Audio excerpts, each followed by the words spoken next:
Kill him.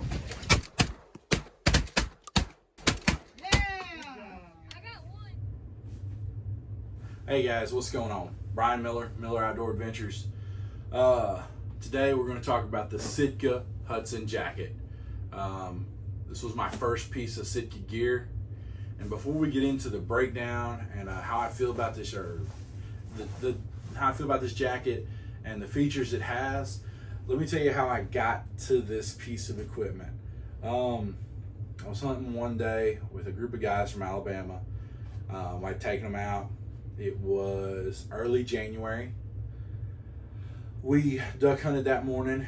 It was mid-30s, raining on and off. It'd get heavy, it'd back off, it'd be light drizzle. Not a terrible hunt, not a great hunt. So we hunted till 11:30. They wanted to goose hunt that afternoon. I said, cool, I've got a feed. I had a spot ready to go as far as picked out. So I left there. I said, give me 2 hours, or give me till 2. We'll meet at 2. We'll get it set up. So I go. That morning we hunted, and I wore my Drake jacket. Let me back up a little. And in the rain, on and off, opened my jacket up, get my calls out. Couldn't have my calls hanging out. It was raining so much they just get soaked. And I just not a fan. My remotes didn't want them to get soaking wet. So try to keep stuff in my jacket, and I'd be pulling it out in and out. My jacket got soaked all the way through. I had a Drake 3-in-1. I've loved Drake, wore Drake for years, but they're just not very waterproof. So that's what it was. Soaked all the way through, absolutely drenched. When I got back to my truck, I mean, you could wring water out of the jacket.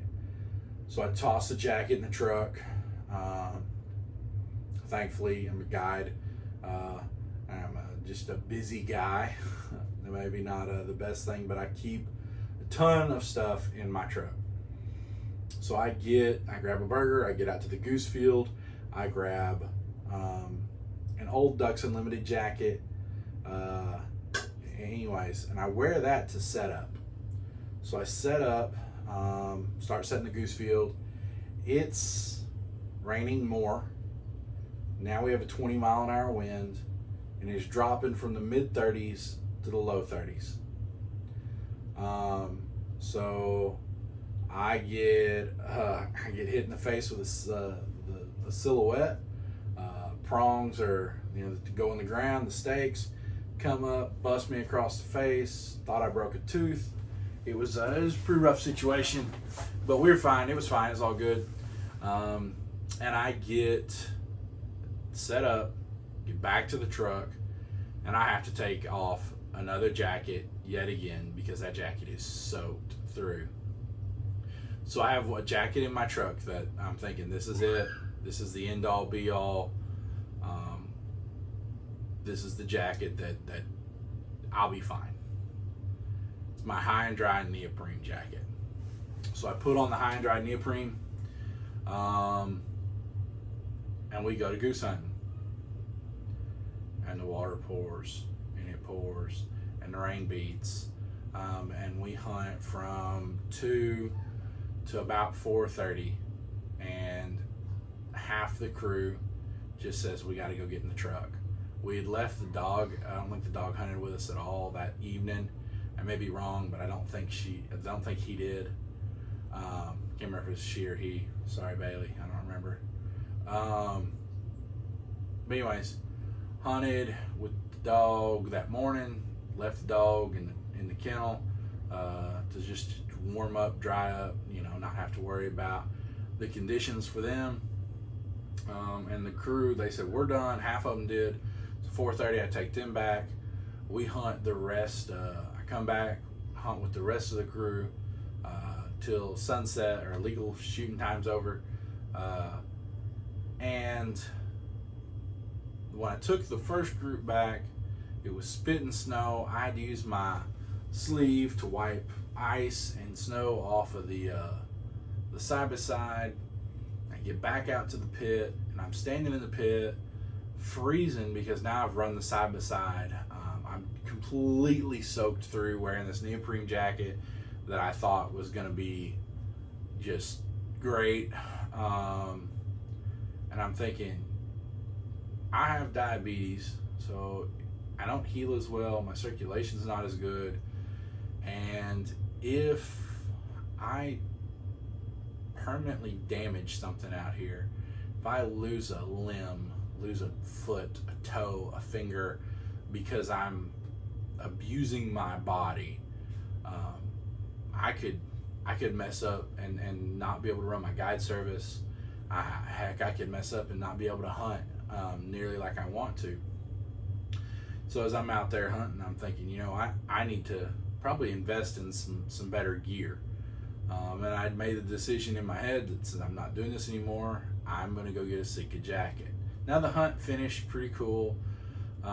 We had a spin of snow geese come in on us. We actually shot a few teal. We shot a blue wing in the snow in January, which was one of the coolest things that I'd seen. My guys were super jacked about it. It was one of my favorite hunts, but it was also one of the hardest hunts. And I said, I won't put my body through that again.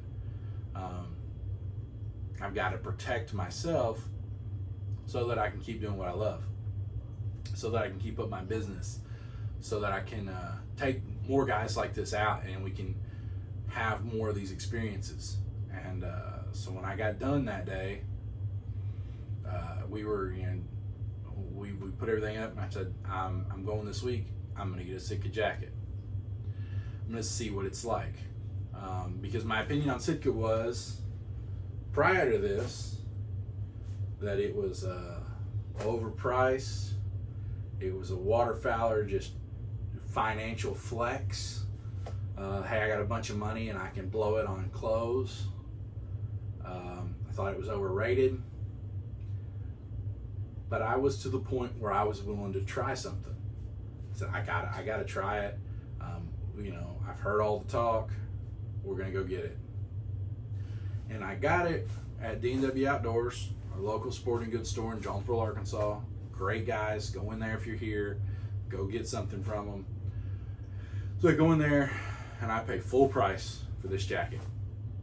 I'm not getting a guide special. I'm not getting a discount through any kind of program. I paid what everybody else pays for this jacket. It's a $600 and some odd jacket. They're expensive. And I thought, my gosh. But I didn't care. I was tired of being cold and I was tired of being wet. And the jacket has not in one way disappointed. My only regret is not having bought it sooner. This jacket is amazing. This is, in my opinion, I know SITKA has other jackets. I know they have some different insulation levels, different things. This Hudson jacket, in my opinion, is the ultimate waterfowler's jacket. And I'll tell you why. So first thing every waterfowler jacket should have, and that this has, is chest pockets. Fleece lined chest pockets that are big. They're from here to here. They take up quite a bit of area. You've got room in there. I can throw hot hands. I'm good. It's got a little drop and a ledge inside. Every waterfowl jacket should have chest pockets because I can't get my hands anywhere else when I'm wearing waders. Next thing it's got, these waterproof zipper pockets. They're great. That's where I keep my license, important stuff, my phone stays in those pockets up front. Down here, it's got pockets for whatever you need, shells.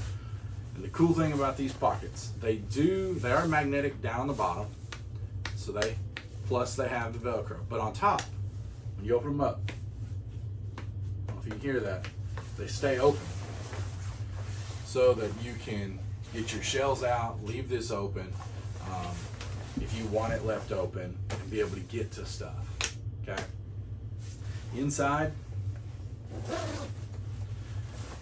it has this interior pocket, nice pocket for storing some more stuff. Don't use it much. The only beef that I have with this jacket is this zipper. At times it can be hard to zip, but it's a quality zipper.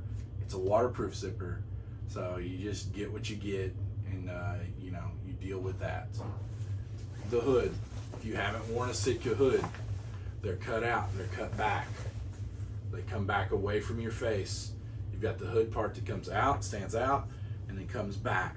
This is it's really nice for your line of sight. It helps you see things. I really don't like wearing hoods, but if I gotta wear a hood, this is the hood to wear. It's got the cinches, you know, the elastic to pull this down on your face if you need it. I have some, not much. In this jacket, there's not a lot of insulation. There is some. It is not a completely uninsulated jacket. There is some insulation, but it's thin. That being said, the thin insulation that they have is super quality. It has kept me warm, and like I said, I can layer under this. It doesn't cook me, so you know, it's not a jacket that I can only wear when it's freezing cold. That's why I bought this and not some of the other thicker jackets they had. And I really, like I said, really like it. I wear my Dakota vest under it, or I can wear whatever. I've got base layers from High and Dry I wear under it, whatever. But it's thin enough, I can start the season with it, but it's warm enough, windproof enough, and it does have some insulation. I can wear this thing all the way through snow goose season. And on the nasty days and on the good days, this is the jacket. If I do get cold, of course, this feature right here, just cinch down those wrists. Makes a big difference when you don't start losing that air. When you get warm back up, open it back up. It's great. I thought I tore this jacket because I wear it working, brushing blinds, in and out of pits, doing all sorts of stuff. There's a couple times that I had heard a sound and I thought, oh no, I just ripped this $600 jacket. But I didn't. She's tough. She does a good job at standing up to the abuse. I really, and the mobility in this jacket is good. It doesn't restrict the movement, and I have a size smaller than what I typically wear. This is a 2X, I wear a 3X. That's what they had in the store. I had to have something, I told you. It wasn't my best pick as far as size goes, but it was my only pick. And it fit me. It's a little snug, but you know, I hunt, when I get a chance, I like to hunt the timber with my buddies. When I hunt the timber, tuck your jacket in. So it was nice to be able to do that, but I can still wear layers under it. It's a really good overall jacket. One nice thing it does have, it's got a place to put your hobo. If you don't have a hobo, get a hobo. Best duck call ever.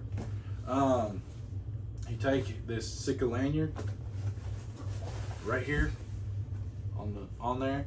It just slides up and pulls down, and your calls hang. Now I've clipped my other calls on, just clipped on with the clip that I used to attach to my lanyard, and I've carried all my calls on the front of my jacket, as opposed to having my lanyard that I have to drape around or have out or mess with. So on days where I'm trying to run minimal, trying to just have a few things, this is great. When the weather's not where I want to be able to open my jacket and mess with stuff, this is great. I can't say enough good things about this SITKA jacket. I thought it was overpriced. I thought it was overrated. I kind of got desperate and gave it a try. I now own 4 or 5 pieces of SITKA gear probably. I was really impressed with them from this jacket. This is the best piece I've bought from SITKA. It really is an amazing jacket. It's a great waterfowler's jacket. It's the best I've put on. If you know it's something that can hang with this, put in the comments. But I will have to see it to believe it. So you just come hunt with us, and you show me what you got, and I'll show you this, and we'll compare. Look at see what our notes say. But anyways, man, guys, the SITKA Hudson waterfowler's jacket, second to none. Second to none. I'm going to show you some more of my SITKA gear in a couple more videos, so be watching for those. Subscribe to the channel, like the video, leave us a comment. Let us know what you think, what we did good, what you did bad, what you want to know about this jacket that maybe I didn't say. If you will tell me that, hey, I've had this problem, I've had that problem with that jacket, watch out for it, let me know. I want to know. I want to watch for problems. I want to avoid problems. It is an expensive jacket. I don't want to ruin it. So if you know, hey, this is a serious no-no with the jacket, let me know. It'll go into its second season this year. Like I said, bought it last year. Great, loved it, no complaints. Made me a believer. I wish SITKA made a size 14 and 15 boot in their waders, because I'm telling you, after wearing this jacket, I would buy those waders. But they don't make them in my size. So SITKA, if you're listening, somebody from SITKA's listening, hey, some size 15s, 14s, you know, for the big guys, maybe a 3X wader, charge me an extra $100. But I believe in the quality. It's there. This jacket proves it. So anyways, we'll see you guys later. Thank you for listening. Like I said, like, subscribe, let us know what you think. All right, guys. Thank you. God bless.